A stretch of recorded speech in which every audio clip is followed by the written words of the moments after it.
Welcome, everyone. Thanks so much for joining us. We're right on the hour here, so we're just going to wait a couple more minutes. We've just got a few more that just literally stepped into the waiting room. And then we will kick off. My name is Deanna Oliver.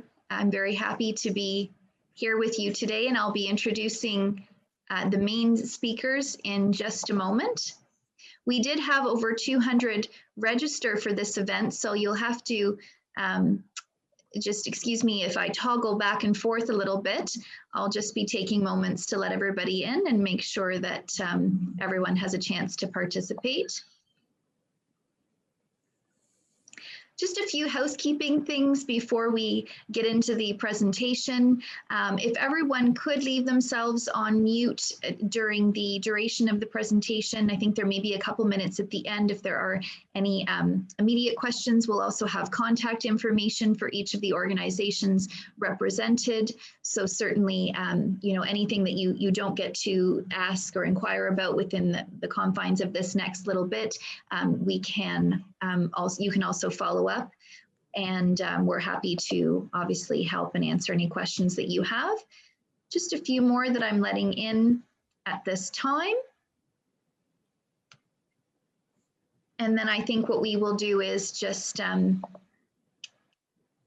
kick off. Good. Well, as I said, thank you for joining us today. We're very excited to be with you. Inspiring movement, active living for stroke rehabilitation is what our topic will be for today. And just to say that today is actually World Stroke Day. So happy World Stroke Day to everyone. The theme for this year is join the movement. And we thought that this was really fitting, especially for the topic that we're about to be going through today. The fact of the matter is 1 in 4 adults will have a stroke, but being active can help reduce your risk and also help you rehabilitate after. So just getting into now the speakers for today, we have from left to right, Mandy Shintani. She is an occupational therapist and gerontologist from British Columbia, from Urban Poles. We have Anthony Quinn, who is with the Canadian Association of Retired Persons, CARP, a new Asian vision for aging. We have Angie Clark from the March of Dimes, Canada. And we also have Karishma Patel, who is an occupational therapist, new occupational therapist, just graduated herself. And let me just take you through the agenda for the next few minutes. I will be transitioning in just a moment to Mandy, who will be starting off talking about the research on walking poles and the use of poles for stroke rehabilitation. We'll then transition over to Karishma, who will take you through a new user guide to self-assess pole walking suitability that she designed herself. We have Angie Clark from the March of Dimes, who will then take us through the March of Dimes Next Steps walking programs. And then we will have Anthony Quinn talking from a CARP perspective and their Stand Up Straight program, which is fantastic. And ending us off will be Mary Lynn Stewart from the March of Dimes Canada. So again, thanks for joining us. And without further ado, I will transition over now to Mandy, who will be taking over her screen and kicking off. Hi, everyone. And welcome. As Deanna mentioned, my name is Mandy Shintani. I am a occupational therapist and gerontologist by background. The whole concept of walking poles is also known as Nordic walking. We've coined it as urban poling here in Canada, was actually introduced to me by my Swedish neighbor. I think we can all agree the Swedes are one of the healthiest populations in the world, and I wanted to find out what they were doing.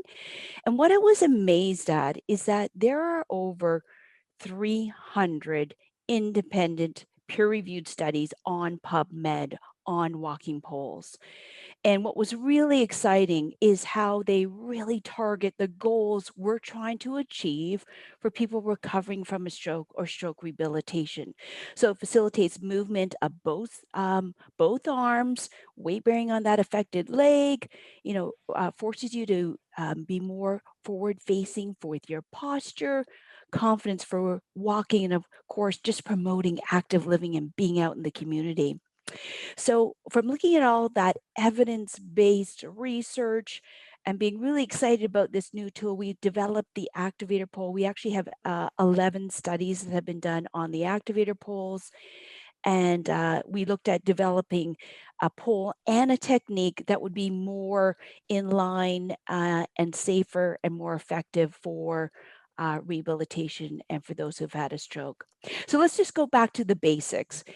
You're probably wondering, well, what are walking poles? As I mentioned, also called urban poling or Nordic walking. So basically, it's based on the concept of your upper body doing something similar to cross country skiing and your lower body simply just walking. So here's a picture of a couple walking here in North Vancouver. It's actually just down the street from me. So basically, you're just walking with poles. Of course, I'm going to show you as well how a lot of people use those poles as well inside. You can use them on trails all season. So there's so many uses for them as well. But let's get a kind of a quick look at a group doing it for fitness. And this is actually in North Vancouver as well.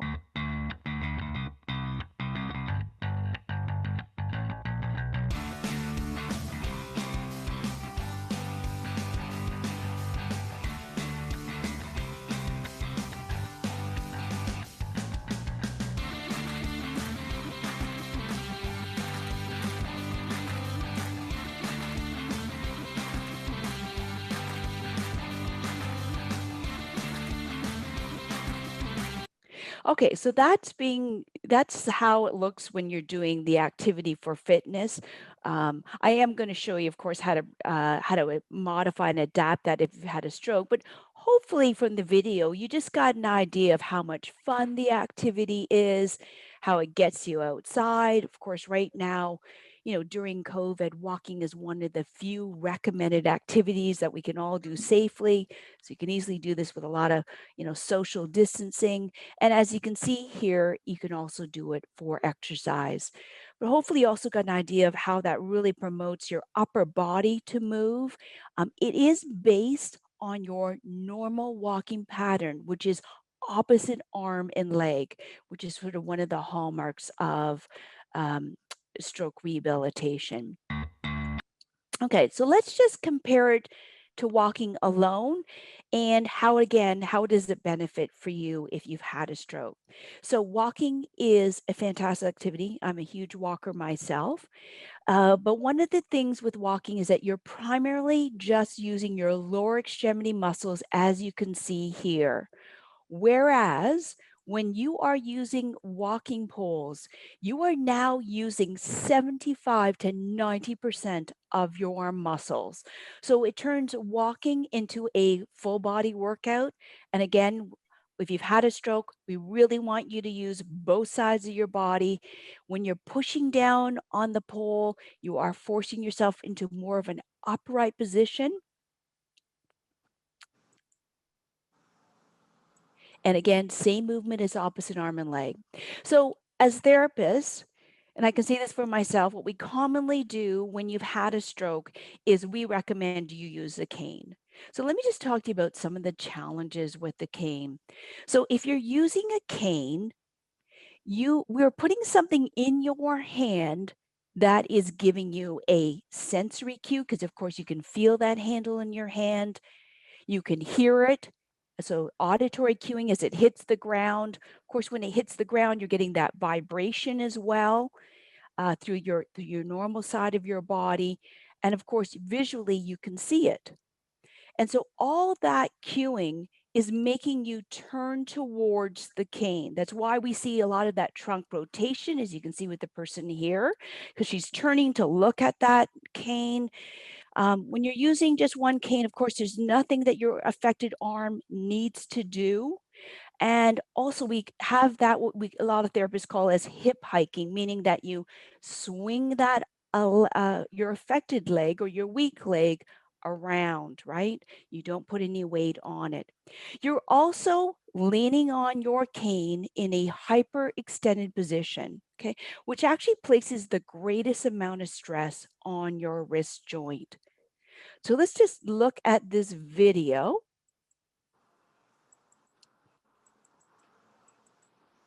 And this is Jennifer.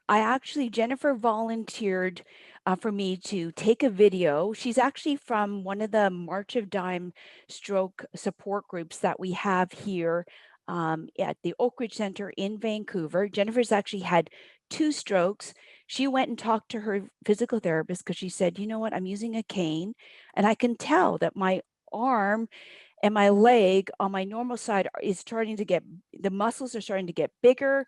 I'm getting some back pain from using the cane. I'm not using my arm, I'm not using my leg, and I'm turning my trunk. So her therapist actually recommended the poles, and hopefully you can see here that when Jennifer's using the activator poles, she has now something in her hand that is giving her sensory input to that a weak side, that weak arm. She's actually forced to have to load onto that affected leg. Now, with that auditory, sensory, and visual cueing to that normal side, you can see how her posture is facing more forward.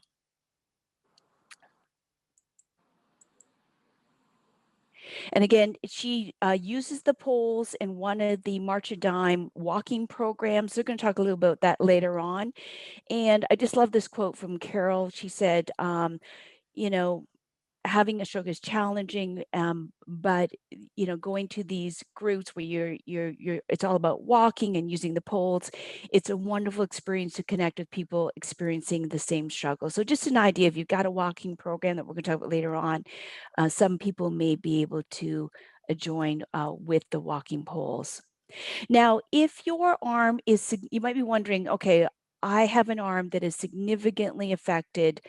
There's very little movement. I've got some flexion contraction. Maybe you don't even have enough grip strength to hold on to poles. One option may be that you actually just use one pole to start off with. Of course, the end goal, and it may take years, is that the goal would be to be able to use 2 poles. Of course, even further with that is that we get people to walk without any poles. But to begin with, it may be safer, and discuss this with your therapist, that you just start off with 1 pole. That pole is going to be a little bit higher than the height of a cane. Your wrist is now going to be more in a neutral position. The whole idea behind how we develop the activator pole is that you've got a ledge there that you can bear weight on, if you can see me here in the video. But it's going to keep your wrist in a neutral position as again versus a cane where your wrist is in that hyperextended position. And again, brings you a little bit higher, so that helps out with your posture. And again, at the same time, we hope that you use both poles if you're doing perhaps seated and standing exercises, because the end goal is that we do want you to progress to using 2 poles. Now, just very quickly on the research, as I mentioned earlier, there are 300 studies on PubMed. So if you just put in the word walking poles or Nordic walking, you can take a look at those. And then we have 11 on the activator. So I'm just going to talk to you. There's just one study on stroke, but there are 19 on Parkinson's. Parkinson's is different, but I think we can agree there are some similarities in terms of having often a weaker side and some of the challenges in how it changes your walking position and your posture. So I'm just going to talk about the stroke study. This was actually done in Korea. And what they found is comparing it to walking alone, walking tolerance, balance, and activities of daily living. That's what ADL means. So your day-to-day activities that you do improved more significantly in the Nordic walking group compared to the walking group. So it's not just for seated and standing exercises. It's not just for walking, but also for seated and standing exercises that you can see here for balance and for posture and for just giving variety. So thanks so much, everyone. I'm going to pass this back to Deanna Oliver to introduce the next speaker. Thank you so much, Mandy. That was wonderful. And now we'll transition over to Karishma, who will be delivering her portion on her new guide that she developed. And we still have people coming through the waiting room. So very nice. We've now got over 100 people joining us here today, which is fantastic.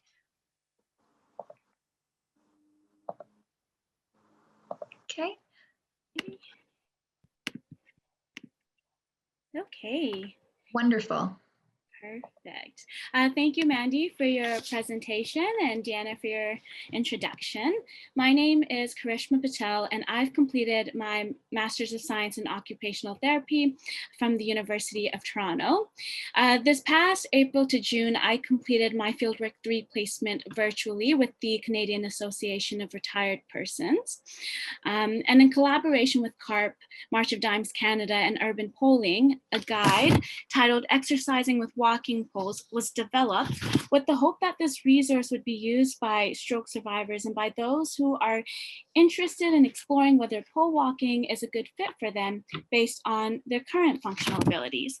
And today, what I'd really like to do is just provide you a snapshot of what this guide is all about. And so the objective was to create a guide or informative guide that laid out all of the pros and cons of using the walking poles for individuals who've had a stroke. And to inform the creation of the guide, project components included exploring the academic and gray literature on the topic of walking poles, and specifically what the literature shared about the use of walking poles within the stroke population. I also conducted interviews with rehabilitation professionals and stroke survivors. And this guide has also been reviewed by a few stroke survivors who have provided me with great and valuable feedback, which has been incorporated into the guide. From the literature review, I found that there was a lot of information about the benefits of using walking poles in one's daily life. However, there is limited information on how one might decide that pole walking is an appropriate activity given their functional abilities. And also, there's very few resources available on the use of walking poles by stroke survivors. The created guide, as you can see on the screen, titled Exercising with Walking Poles, a user's guide to self-assess pole walking suitability, aims to address this gap. The guide is available in a PDF format, so it can be easily downloadable and printable. It's divided into 6 different guides, and each guide focuses on certain features of walking poles, for example, the handle or the tips. And the goal was to provide the information about pole walking in a way that is easy for readers to understand so they can make the informed decision about whether pole walking is something they're interested in pursuing. And 2 main components that came up in the literature and in interviews is that balance and grasping ability is quite important for independent pole walking.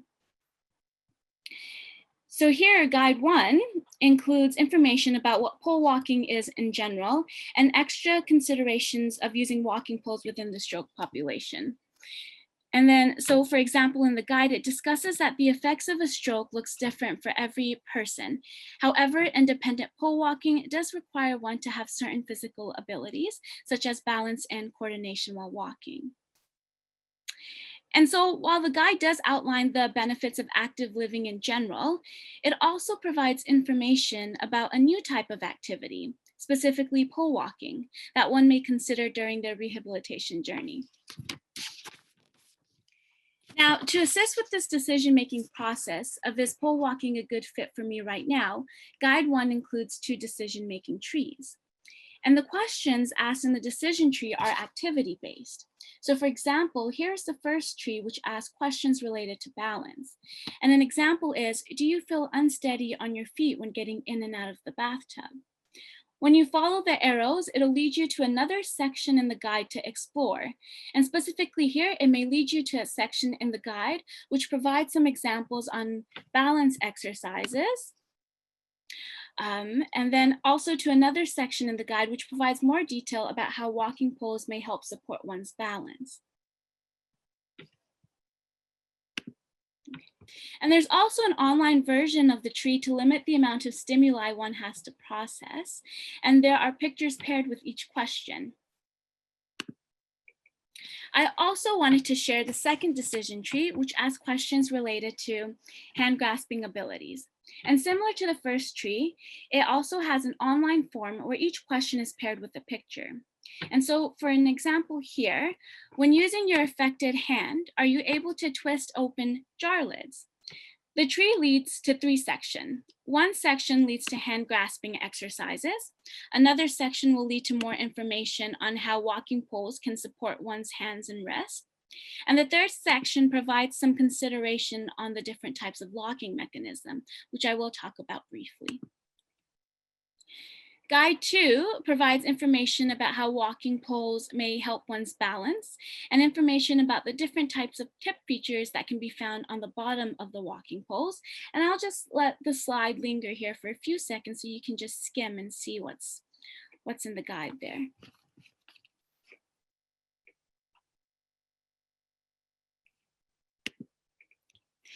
Now, Guide 2 also includes pro and con charts about the tips. And on the screen, you can see an example. So if we look at the boot-shaped tip, someone may prefer this type of shape because it helps to propel or push one forward while walking, whereas a bell-shaped tip may be more preferable for someone who's looking for more stability and balance while they're trying to walk. And the tips are changeable. So if your balance has improved and you no longer need the bell-shaped tip, you could change the tip to a boot-shaped tip. Similar to Guide 2, Guide 4 includes or provides information about how walking poles may provide hand support. And there's also pro and con charts about the different types of handles. So for example, here, the Activator poles have wider handles with an ergonomic design, and the ledge helps to keep the hand in a neutral position.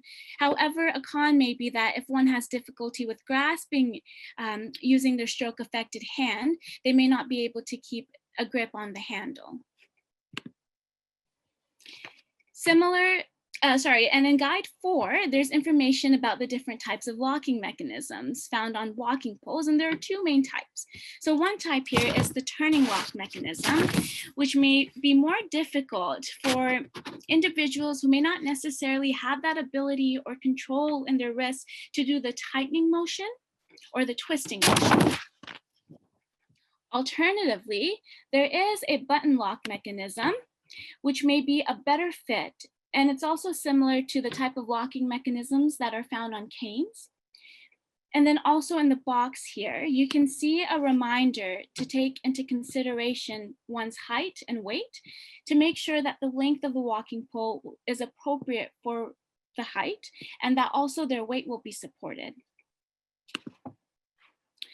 Guides 3 and 5 share different types of exercises one can do, and specifically Guide 3 provides suggestions for balance exercises through one's daily activities, and also exercises with and without the walking poles. And I'll just let the slide linger here for just a few quick seconds.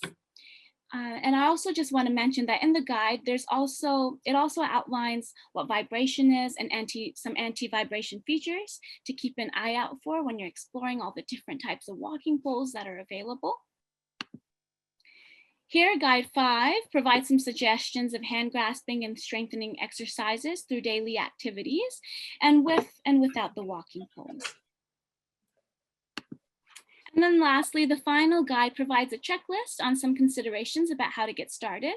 It also includes a cost range of walking poles, where walking poles can be purchased, and optimal and maybe not so much optimal surface areas to walk on with the walking poles. And there are also further factors to consider, such as building in seated breaks during walks, and touching upon how to manage with walking with the walking poles and answering your cell phone, and just also keeping an eye out for exploring how concentration and attention plays a factor. And then just lastly, really briefly, I see Deanna here popped up on my screen, but it also outlines how to connect to walking programs within the community. And I think this is a great way for me to just end here and move on to the next portion of our presentation. But ultimately, this guide does exist. It's free for use. And yeah, download it, take a look and see what you think.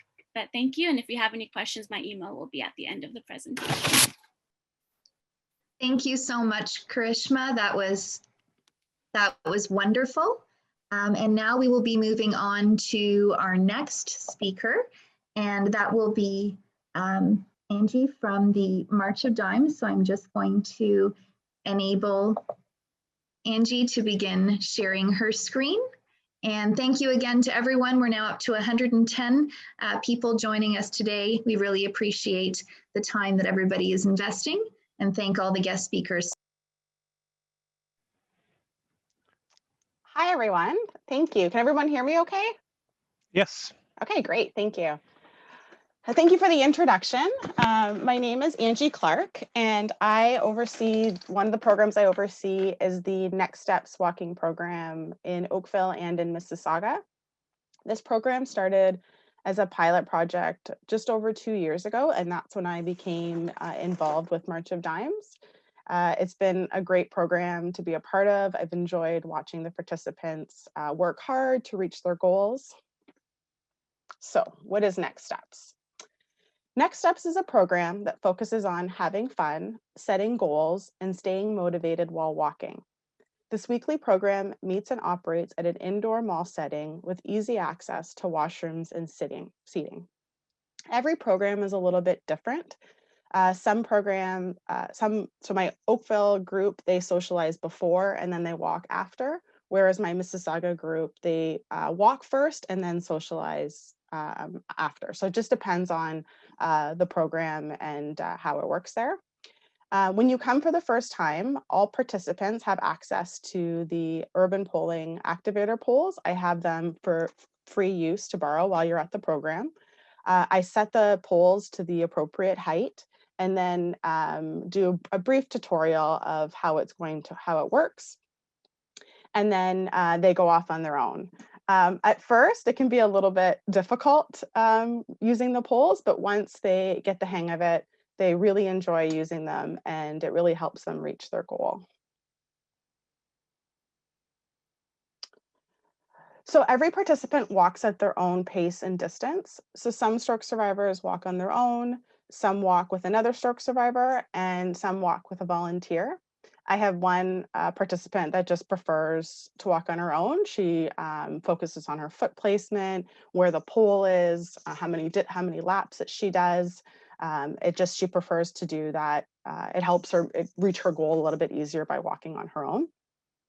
The distance differs depending on the location.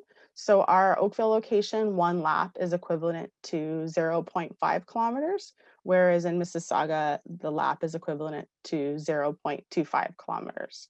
So when you come for the first time, you just do 1 lap and see how that feels. And then we work together with setting your goal.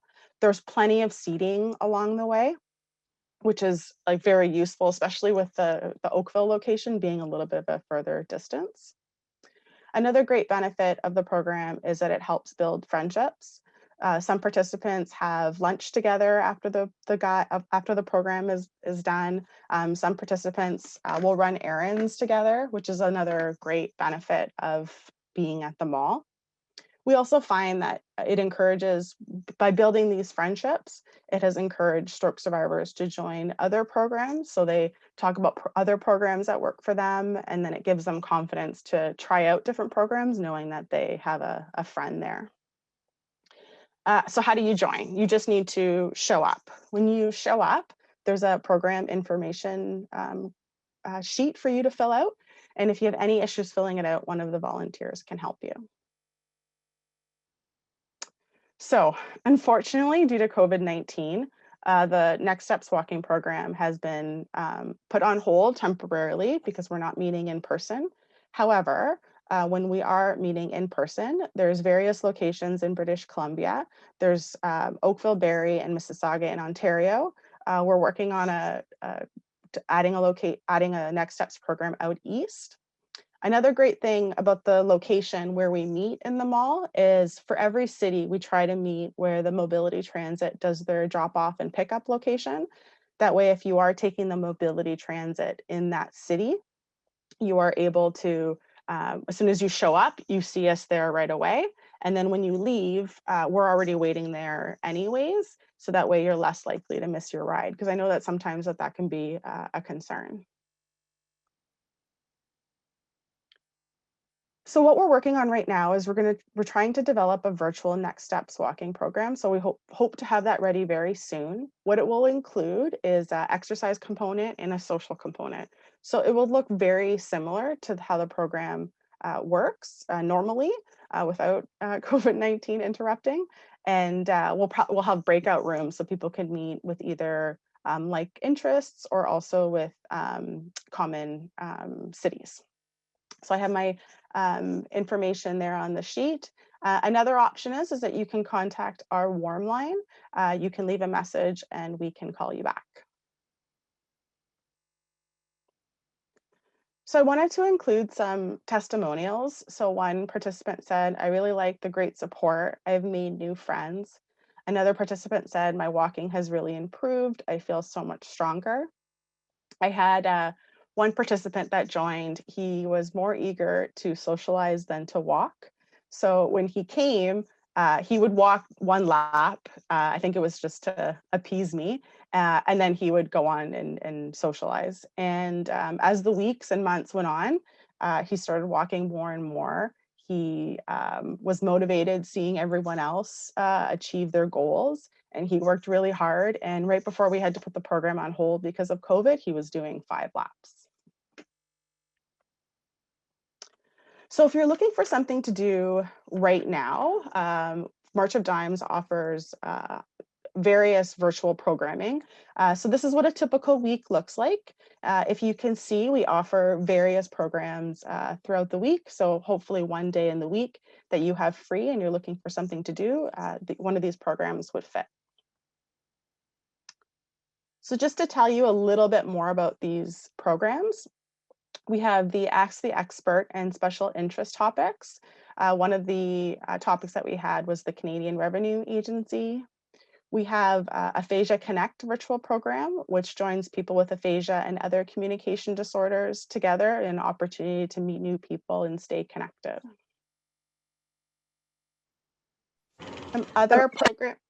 Some other program descriptions. We have chair exercises for stroke recovery, which is led by a certified fitness trainer. All you need is a chair that doesn't move and with no armrests, or, which is another great option, is you can use a wheelchair with the brakes on and the armrests removed. So you have an opportunity to stretch your arms and legs. Water and a pillow would be useful too. And then we have 2 similar programs. We have a after stroke virtual conversation, and then we have a virtual stroke recovery program. So one is more of a where you meet with people and share knowledge and resources. And the other one also has a discussion, but it includes exercise sessions and cognitive games. Some other virtual activities that we're currently running is individual support. So we have a trained March of Dimes volunteer who's a stroke survivor or a caregiver of a stroke survivor, and they can provide one-on-one interactions via Zoom or on the telephone. And it's just a way for you to connect with somebody that knows exactly what you're going through. The program is part of the Peers Fostering Hope referrals for stroke survivors, and with the caregivers, that's part of our caregiver project that is funded by the Trillium Grant. So for more information, we have our March of Dimes website, we have our After Stroke website, and we also have our Facebook page. So thank you very much. Thank you so much, Angie. That was fantastic.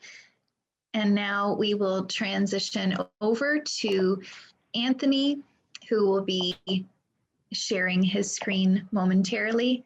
Thanks again to everyone who's joined us today, and over to you, Anthony. Well, thanks very much. Thanks to all the presenters who have spoken before me. I'm learning a lot. I'm certain that everyone else on the Zoom call today is.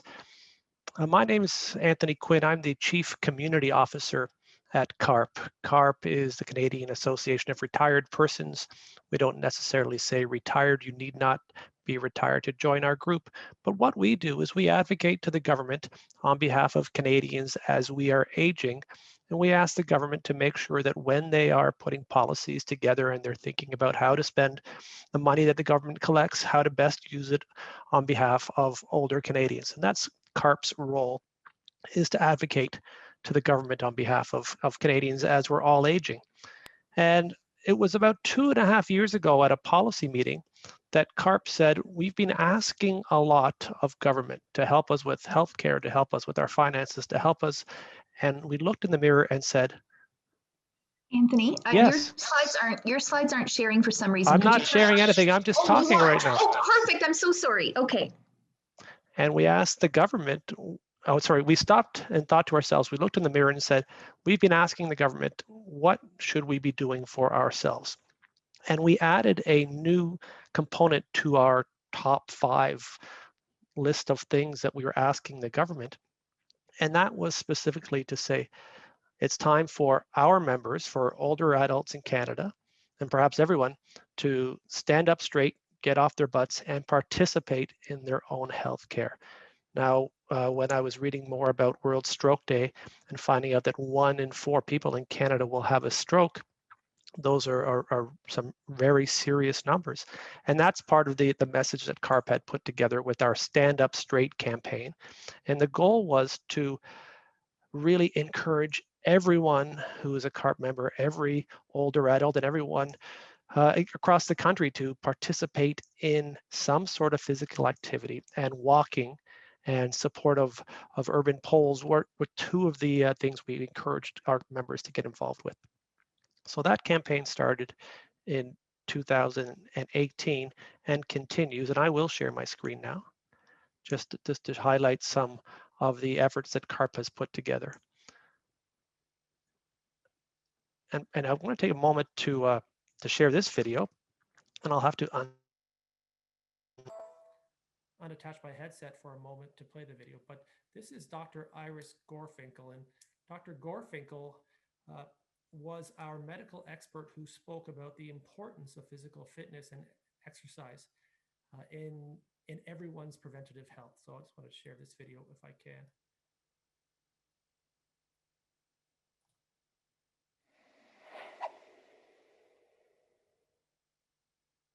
You're almost hard-pressed to find a diagnosis where it's not prescribed.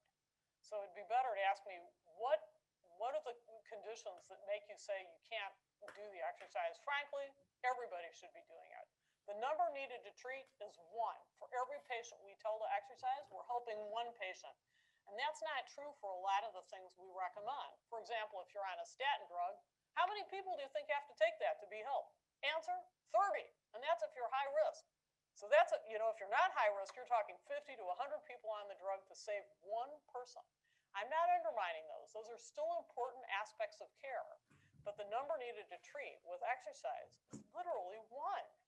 On an emotional level, on a physical level, reduction of 30 known chronic conditions, 13 known cancers. On a sexual level, it makes you think about sex. It makes you have better erections. It makes you enjoy it more. On every single level you can name, on a cognitive level. So you're hard-pressed to say why you would not do it. What are the conditions that you would not recommend it for? Even for patients who are hospitalized with pneumonia, this is absolutely fascinating. If I've got somebody in the hospital with pneumonia, my older patient, and she is lying on her back, she will actually do better if she's sitting up. And then if you walk her down that hall, she'll do even better if she's walking down the hall. In other words, she'll get over her pneumonia faster, less hospitalization. Makes sense from every single perspective.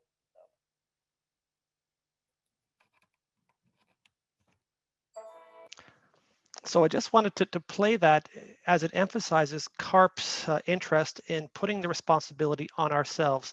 We've heard about terrific products. I'll stop sharing.